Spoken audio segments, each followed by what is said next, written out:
Good afternoon, everybody. Nice to see you on this beautiful fall afternoon. We are now on day 35 of the Democrat government shutdown. The Democrats' obstructionism will break the record for the longest government shutdown in American history tonight. The Democrats are intentionally hurting American families, workers, and businesses with this shutdown to fight for free health care for illegal aliens and to appease their radical left-wing base. And it's a total disgrace. This past weekend, Americans traveling to weddings, funerals, vacations, and meetings faced significant flight disruptions at airports across the country because of staffing shortages. On Sunday alone, more than 5,000 flights traveling to and from U.S. airports were delayed. Since the Democrat shutdown began, 4 times as many staffing shortages have been reported at air traffic control facilities compared to last year. TSA checkpoint wait times ballooned past 3 hours at Houston's George Bush Intercontinental Airport, with some passengers enduring up to 5 hours in line. At nearby William P. Hobby Airport in Texas, security wait times are routinely exceeding 1 hour. More than 13,000 air traffic controllers are continuing to work without pay. Because of the Democrats, these men and women who keep our airspace safe and moving will miss a second paycheck in a row this Friday if Democrats refuse to open the government. Let me be clear to our incredible air traffic controllers across the country. President Trump and Republicans want you to get your paychecks. They want you to be paid. Please call on your Democrat senators and tell them to side with President Trump and Republicans to vote to reopen the government. Our nation's 4 largest airlines, United, Delta, American, and Southwest, have now all endorsed the Republican, nonpartisan, clean funding bill to end the government shutdown. Major unions, collectively representing tens of thousands of pilots, have also joined the airlines in calling on Democrats to pass the clean, nonpartisan CR. The travel industry is also imploring Democrats to end the shutdown and reopen the government. Nearly 500 companies and groups in the travel business, including casinos, hotels, and convention bureaus, signed a public letter warning that America's travel economy has already lost $4 billion due to this Democrat shutdown, and they have called for the Republican CR to be passed, saying Americans expect and deserve a fully functioning federal government during the peak holiday travel season. Never before have we seen private industry and union leadership so unified on the same issue, rallying behind Republicans in such a vocal way. The Democrats have completely lost the plot. They are endangering the safety, prosperity, and livelihoods of millions of Americans. It's well past time Democrats do what they did 13 times under Joe Biden and pass the clean funding bill extension. All we need are 5 Democrat senators to put country over party and vote to end this reckless shutdown. In other news, tomorrow will mark the 1-year anniversary of President Trump's historic election victory, where he won nearly 80 million votes, the popular vote, in all 7 swing states. This was the ultimate poll on November 5th. The president secured a mandate to make America great again, and he has delivered in record time. Never before have we had a president who has kept their promises like President Trump has. I'd like to go over a few of those with you. In less than 10 short months, President Trump signed the largest middle-class tax cut in history, including no tax on tips, overtime, and Social Security to put more money back into the pockets of the American people. The president ended the southern border invasion of the Biden administration, made our border the most secure in history, and he is carrying out the largest mass deportation campaign of illegal aliens in our nation's history to protect our homeland, just as promised. President Trump has aggressively taken on drug cartels by declaring them as foreign terrorist organizations and even blowing up narco-terrorists who have tried to poison the American people with fentanyl and other illegal narcotics. President Trump defeated the Biden inflation crisis, and he continues to implement a pro-growth, America First economic agenda to make America affordable again, and we are seeing the results of that every day. Inflation has remained low and steady, averaging just 2.5%, compared to the painful average of 5% under Biden, and we know it was historically higher than that for most of President Biden's term. Meanwhile, real private sector wages are on track to rise by almost $1,500 since President Trump took office, a significant change to the Biden years where private sector wages declined and were being wiped out by inflation. President Trump has ended the reckless war on American energy and unleashed energy dominance, with gas prices now plummeting to their lowest average levels in more than 4 years. President Trump implemented powerful tariffs to rebalance America's trade deals, protect American workers, and returning our country to be a manufacturing superpower once again. As a result, the president has secured trillions and trillions of dollars in private and foreign investments into the United States, which are creating high-paying jobs for the greatest workforce in the world. The president has restored America's place as the leader of the free world through his unwavering peace through strength foreign policy that has already ended 8 wars and counting. And the president ended illegal DEI initiatives in our federal government and is returning our country to a merit-based society based on common sense. President Trump protected opportunities for women and girls to compete safely and fairly by continuing to keep men out of women's sports. Americans have a president who works tirelessly, literally 24/7, to improve their lives and make our country better than it has ever been before. So with that, today we will open it up to questions, and we will start with our independent journalist in our new media seat, Julio Rosas. Julio, please start. Thank you. Thanks, Caroline. So over the weekend in Mexico, a mayor in Michoacan, Carlos Manso, he was assassinated while celebrating Dia de Muertos with his family. His assassination has sparked a lot of outrage. A lot of Mexicans are very upset. They're blaming President Claudia Sheinbaum for not taking the cartel threat seriously enough. Yesterday, she said that, once again, she's not going to allow any foreign military intervention to take on the cartels on Mexican soil, and that Mexico is not going to pursue a drug war similar to what they've done in the past. So my question is President Trump satisfied with Claudia Sheinbaum's approach to cartels? And if not, has Manso's assassination kind of opened up some new options for the United States to pursue regarding cartels? Well, first of all, with respect to this specific news item and this alleged assassination that took place in Mexico, I know the Trump administration, we are aware of that, and of course we condemn all political violence anywhere in all forms.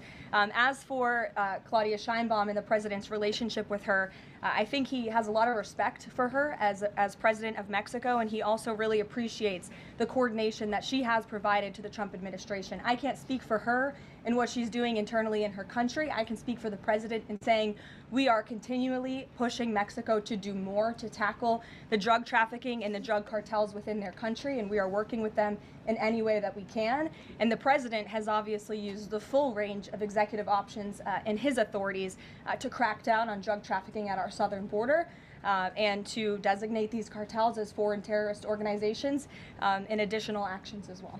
Just one more question. Sure. So at the Antifa roundtable that we were at just last month, myself and the other panelists made the recommendation to the president for, speaking of foreign terrorist organizations, to have Antifa not just be a domestic terrorist organization, but be designated as a foreign terrorist organization since they have cells in other countries. He mentioned to Secretary Rubio, because he was in the room at the time, to look into that. So I just wanted to see if there's an update on that. Sure. That process is most definitely taking place. I don't have any announcements for you on that today, but I can certainly assure you the administration is working on it, and I'll check in on it and get back to you, Julio. It's a good question. Thank you very much. Jackie. Thank you, Caroline. Zohran Mamdani blamed the president for bomb threats and intimidation at polling locations. He said, quote, part of the general approach of the Trump administration has taken to intimidate voters with baseless allegations of voter fraud as a means of trying to repress the voice of Americans across this country.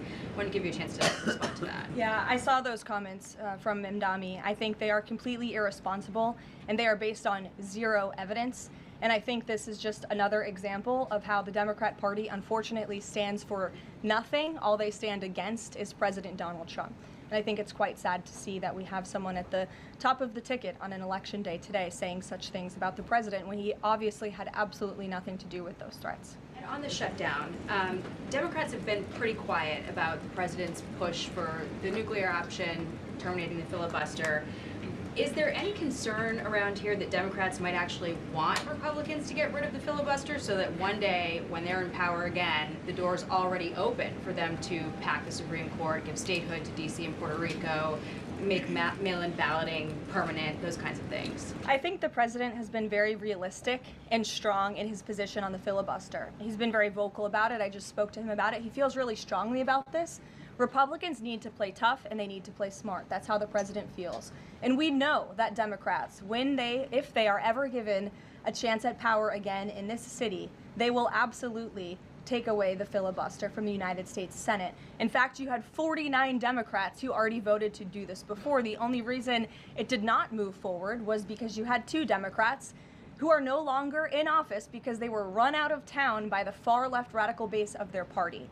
And so President Trump is quite clear on this. He wants to see Republicans move as many good pieces of legislation for our country forward in the next 3 years of his administration as they possibly can, and the filibuster is one means to doing that. Talk to Johnson and Thune about it. I know that they had both voiced some opposition. Have there been any conversations with them? He has. He's made his position to them very clear, both publicly and privately. Ouija.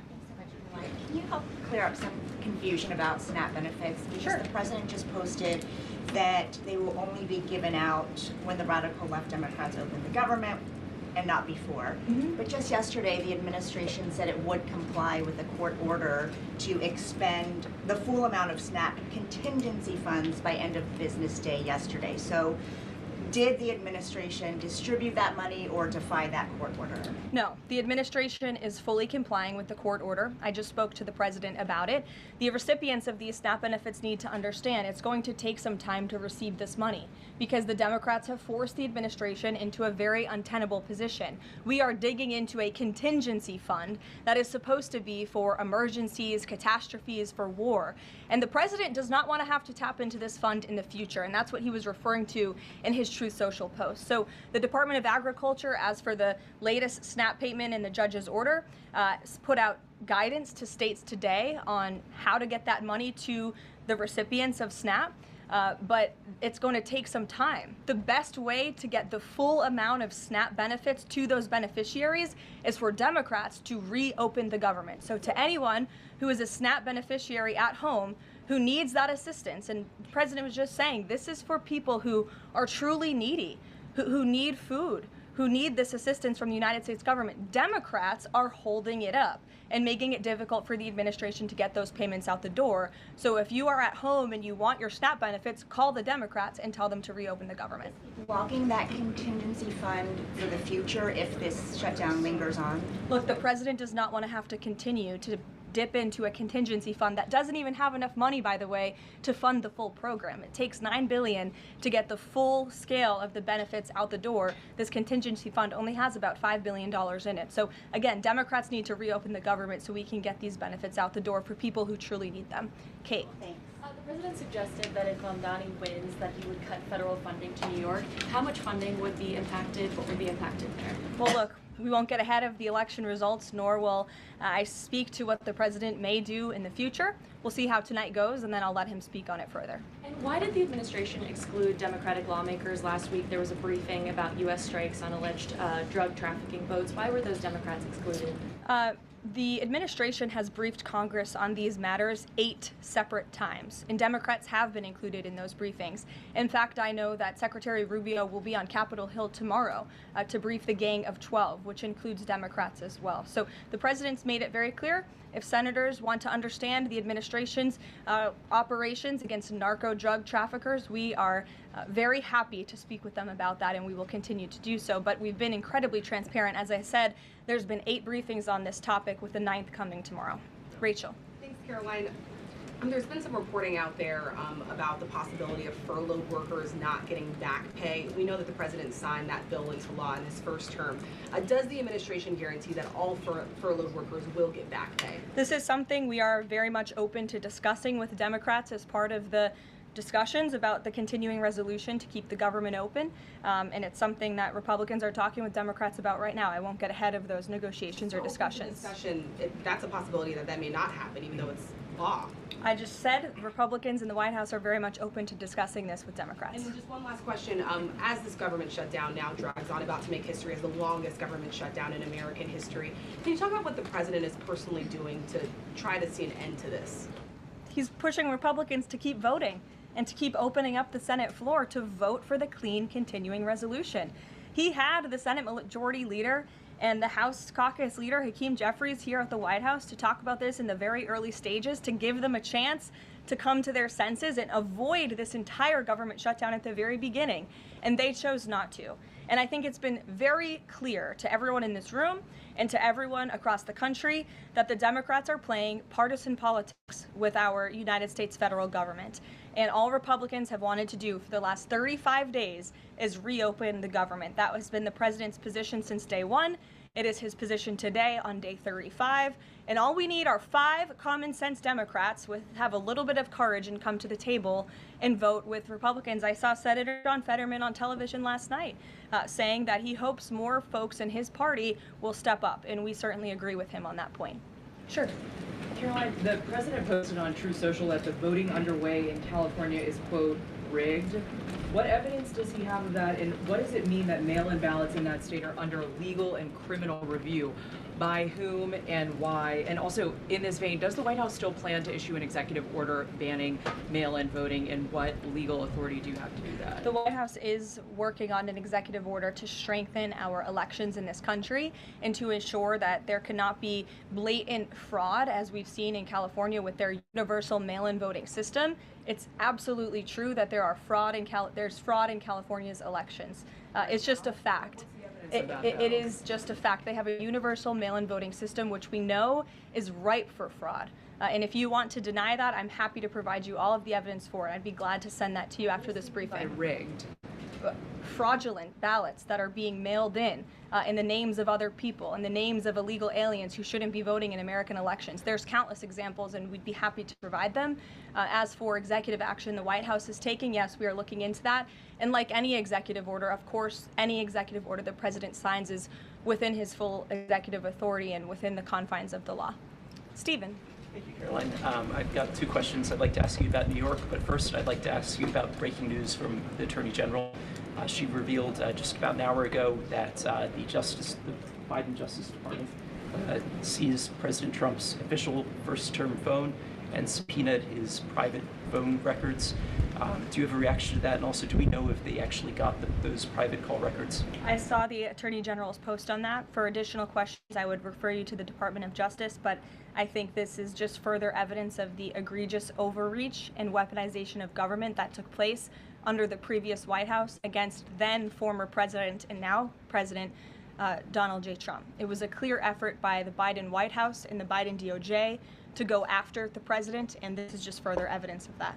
On New York, we've seen the president's messages that he's put out, but could you describe how he's feeling as a New Yorker watching this election? Well, the president is a New Yorker and he loves New York. It is his home. He talks about that all of the time, and he's made his thoughts on this election quite clear, I think, himself. In the back, yes, go ahead. Thank you. Over the weekend, there were reports. I was going to you in the green, but go ahead and then you can have your question. Thank you. Over the weekend, there were reports that President Trump was due to host President of Syria, Ahmad al-Sharia, on Monday. Do you have any preview for that meeting? Is he expected to invite him to join the U.S.-led anti-ISIS coalition?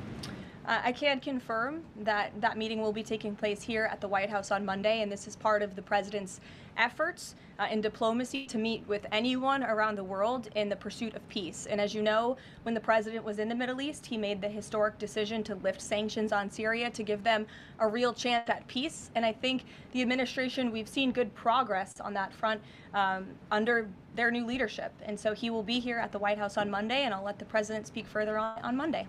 Yes, go ahead. Thank you, Caroline. I was just curious, you had mentioned there that President Trump, as we know, has been speaking with Republican leaders in Congress about reopening the government. Is he involved in any other negotiations? And is he prepared to sign something if a deal does come out by the end of this week? On top of that, with SNAP benefits, does he have any authorities or considering any authority there to release more funds to help people who are desperately needing these benefits? So look, I think I've already answered the question on SNAP. We're complying with the court's court's order, and we're getting that partial payment out the door as much as we can and as quickly as we can, but it's going to take some time because, again, this is a prorated payment that we're tapping into a contingency fund for.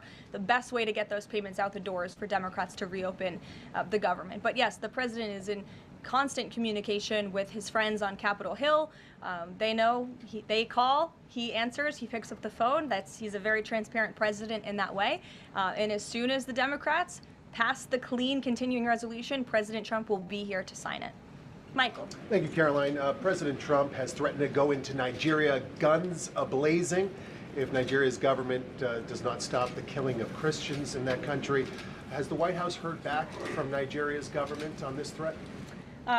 As the president stated, Michael, if the Nigerian government continues to allow the killing of Christians, the United States will immediately stop all aid and assistance to Nigeria and may take action to wipe out the Islamic terrorists who are committing these horrible atrocities, especially against innocent women and children. I don't have any further announcements on that for you today, but I can assure you the President of the United States is watching this situation unfold very closely, as is our Secretary of State, Marco Rubio. Question, Caroline. President Trump has endorsed Andrew Cuomo in New York City's mayoral race. He has not by name endorsed Winsome Sears in Virginia's gubernatorial race. Why is that? Look, as you know from this podium, I'm quite limited in what I can say with regards to ongoing political elections. I think the president has spoken for himself and what he wants to see take place in these elections today. Leavitt. Thank you. I would like to ask you about India-US relationship. What is President's thoughts on the future of India-US relationship? I'm sorry, Leavitt, can you repeat that? What is President's thoughts on future of India-US relationship? I think he feels very positive and strongly about it. As you know, he recently, a few weeks back, spoke to Prime Minister directly when he celebrated in the Oval Office Diwali with many high-ranking Indian American officials here at the White House. We have a great U.S. ambassador to India in Mr. Sergio Gore, who will represent our country very well. And the president and his trade team continue to be in very serious discussions with India with respect to that topic. So I know the president has great respect for Prime Minister Modi, and they speak pretty frequently. Thank you. Hi, yes. The air traffic controller crisis ongoing. Secretary Duffy said he will now start to cancel and ground flights next week to maintain safety. Should people fly next week given this new information, and is the administration encouraging people to stop flying altogether and look at alternative transportation modes? The administration is encouraging Democrats to reopen the federal government so this chaos and disruption to our air traffic control system in the United States of America stops.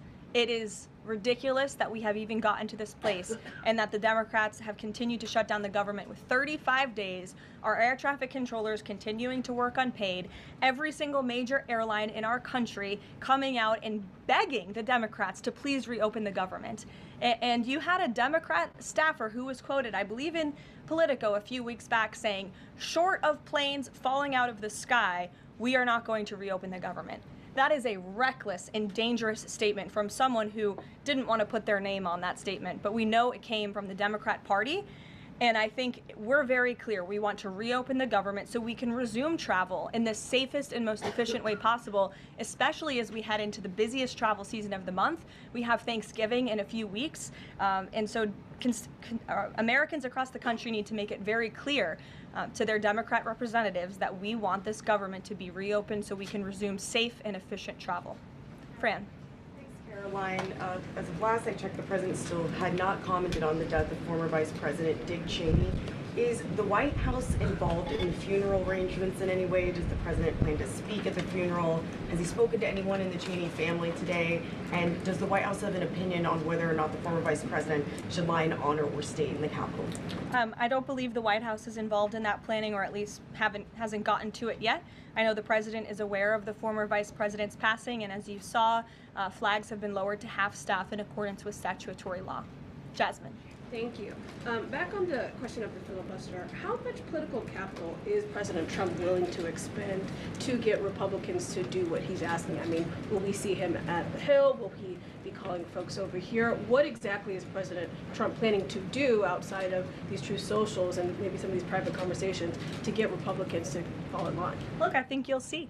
I think you'll see the president continue to engage very strongly and consistently with his friends on Capitol Hill. I don't have any meetings to read out for you at this time, but I think you should stay tuned and keep your eyes on Truth Social on this matter. The president's making his position on it quite clear. And again, he is right. Republicans need to play tough. We know that this is what the Democrats will do if they are ever given the keys to power again.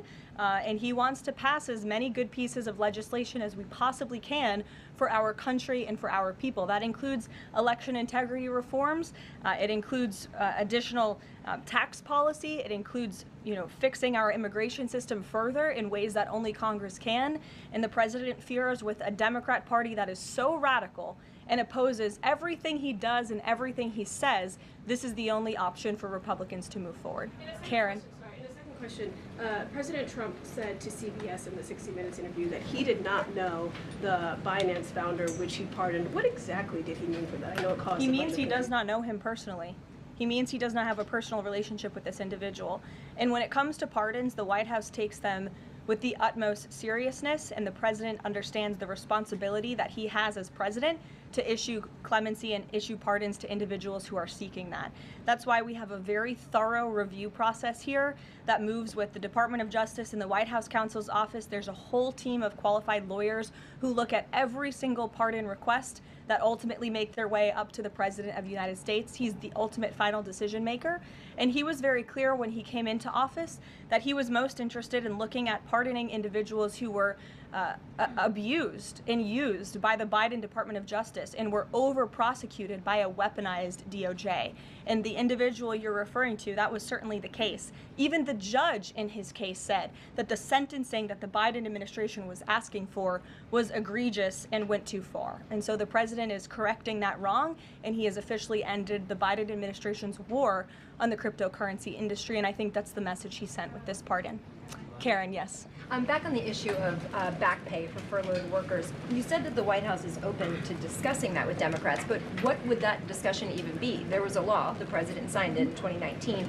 What could a discussion look like? Why is that even open for discussion? Look, Karen, as I said, Republicans are talking about that with Democrats right now, and I don't want to get in the middle of those sensitive conversations. But as we've complied with the SNAP order, the White House, the administration is always going to comply with the laws. We're always going to comply with the ruling of judges across the country. But the Republicans are discussing this matter with Democrats right now. Why would there even be a consideration of not paying those workers, though, Tom Dempsey with Karoline? News Nation. Big day in the Supreme Court tomorrow with President Trump's tariff policy facing a legal challenge. What's at stake with that case? And if the Supreme Court rules against the Trump administration, what is Plan B for trade policy? I'll tell you, the White House is always preparing for Plan B. It would be imprudent of the president's advisors not to prepare for such a situation. With that said, we are 100% confident in the president and his team's legal argument in the merits of the law in this case, and we remain optimistic that the Supreme Court is going to do the right thing. The importance of this case cannot be overstated. The president must have the emergency authority to utilize tariffs. Look at what President Trump has been able to do with the leverage and the power of tariffs. He's been able to sign peace deals all over the world and end global conflicts and literally save lives. He's been able to bring in trillions of dollars of investments into our country. In fact, this year alone, we are going to cut the deficit by $600 billion, namely because of the president's effective use of tariffs. And the president strongly believes that economic security is a matter of national security, and tariffs have a lot to do with that. And this case is not just about President Trump. It's about the use of this emergency authorization for tariffs for future presidents and administrations to come, and we're confident and hopeful that the Supreme Court will do the right thing. Kristen. Why did President Trump get an MRI during his recent visit to Wall Street? Look, as President Trump said, he would inquire with the physicians. I'll check back on that. But as the physical itself stated, Kristen, and as you all know, because you are all witness to it, every single day the president is in optimal physical health. This was a follow-up appointment, and we provided a detailed readout of that physical. I'm happy to give it to you again, and I can inquire further. With all due respect, an MRI is a very specific procedure. It's done on a part of the body looking for something specific, so it's not generally part of any kind of routine checkup. And in addition, President Trump has said that he wants to be transparent. He told us to ask the doctors, which we have and have not heard back. Why don't we have more information on this? As I said, I'll check back for you. Go ahead. Caroline, can you update us on the mediation efforts this administration is leading in Sudan, trying to achieve a ceasefire there? Sure, yes. The United States is actively engaged in efforts to bring about a peaceful resolution to the terrible conflict in Sudan.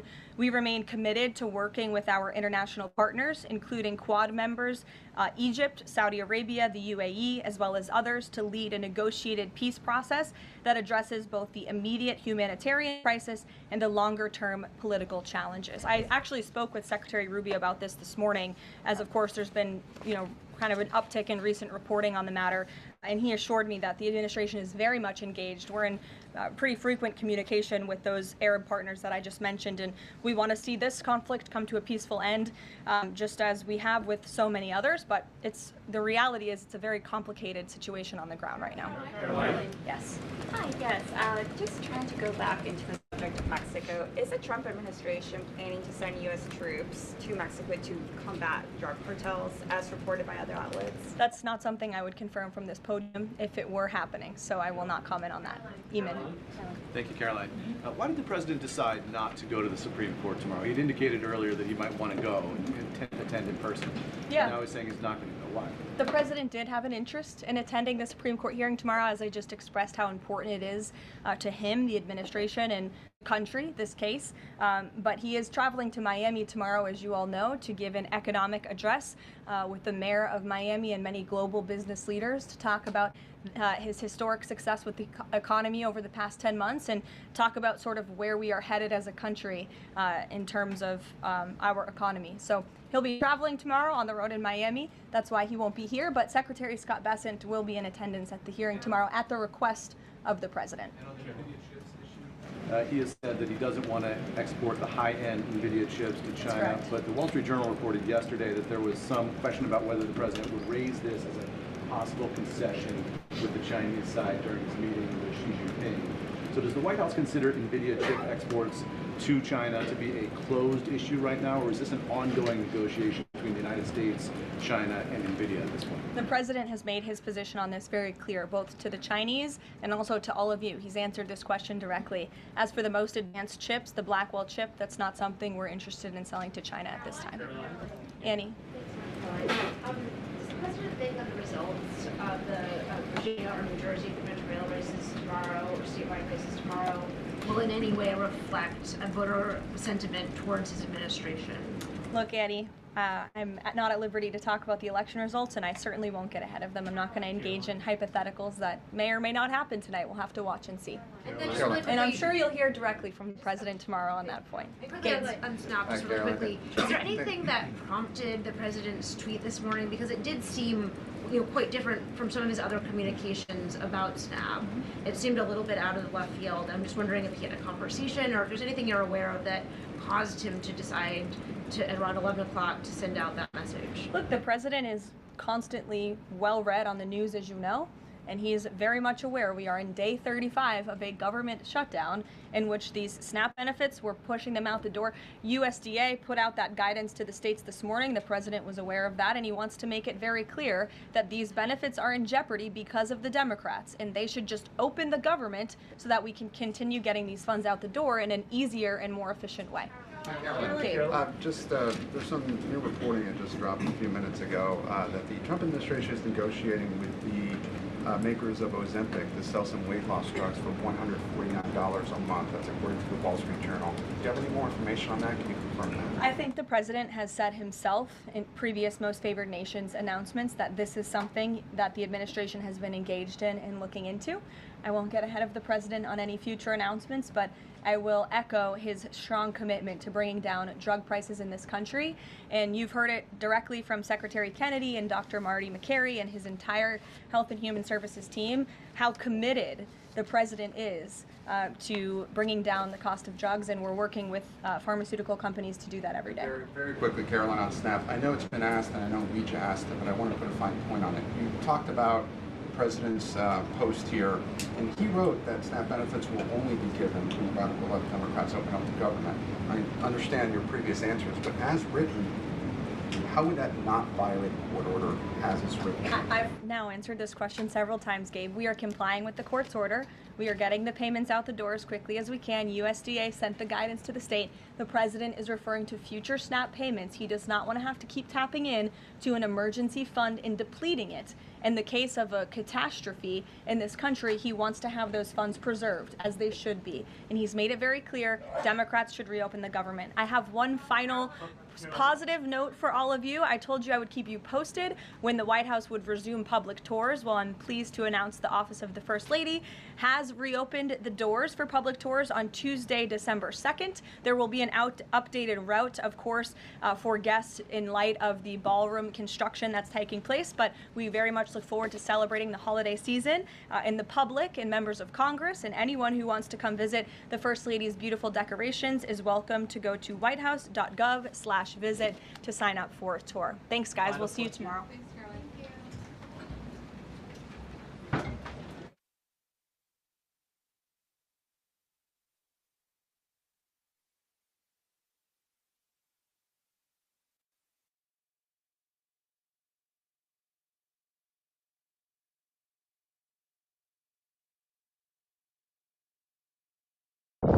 Good morning, you beautiful bastards.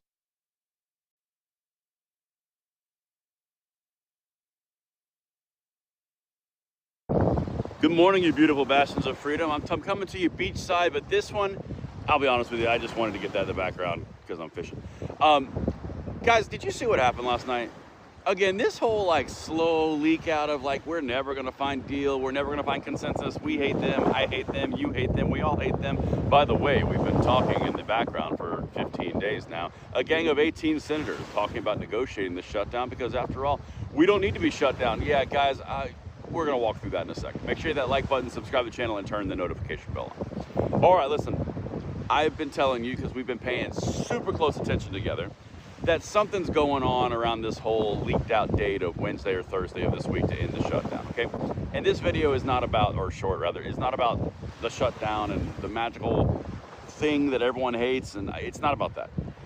However, when you start to see all the different pieces start to come together and you start to hear little rumblings and things that are leaking out, like Senator Ted Cruz going on Fox News and saying, like, you know what, I think it's going to be Wednesday or Thursday. We're not going to capitulate at all. It is a game over. It'll be done. They suck. Wow, that was specific. On the exact same day on Fox News, on a different show, Mark Wayne Mullen, Senator, says, yeah, no, the Democrats are telling me behind closed doors that it's going to be after the elections, which is today. And it's going to be probably Wednesday or Thursday. And you know what? If I'm going to put money on it, I'm going to put it on Thursday at like 12:17 so we can make lunch and then tea time. It's like, my God, that's specific. Then we had Senator Susan Collins come out and say, well, negotiations are behind the scenes and we're going to really hope we can pull it out. So we're expecting before the end of the week. Okay, so 3 GOP senators magically have the exact same date in mind and they're talking about it and they're floating the trial balloon. And then today, we have the breaking information coming out that 8 Democratic senators have been talking about capitulating and crossing the aisle to open the government. 8 of them when you need 5 of them. Y'all, like, I don't want to say we're getting played, but we might be getting played a little bit. Because again, it's all about power. It's not about you. It's not about the people who need the money. It's not about the funding. It's not about the government. It's not about paying our military. It's about their own leverage and power. Each team does it. And to me, it's kind of disgusting. But you're talking about actual people's lives used as leverage for political parties for their furthering of their own goals, which, I don't know, that doesn't sit well with me. But I mean, that's kind of where we are. The bottom line is, though, magically, this exact same date keeps on popping. The exact same moment keeps on popping, just like that sun is about to pop over the horizon. It's always Wednesday and Thursday, specifically Thursday right after the tea time, with 8 Democratic senators apparently been talking about it the whole time. Magically, it's all coming together. More for you guys later. See you on the next one.